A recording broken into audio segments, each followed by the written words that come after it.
অন্ধ আকাশ ক্ৰুদ্ধ বতাহ ত্ৰস্ত ৰাতিৰ স্তব্ধ জোনাক অন্ধ মনৰ বন্ধ কোঠাত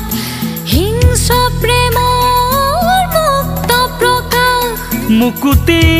আজি দেখো দিশহাৰা হৈ ৰয় দিশে দিশে চলে মাথো মৃত্যুৰ ৰয় মৃত্যু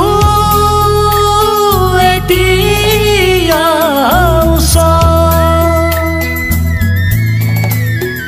মৃত্যু এতিয়া সহজ মৃত্যু যদি শিল্প হয় মৃত্যু কিদৰে সুলভ মৃত্যু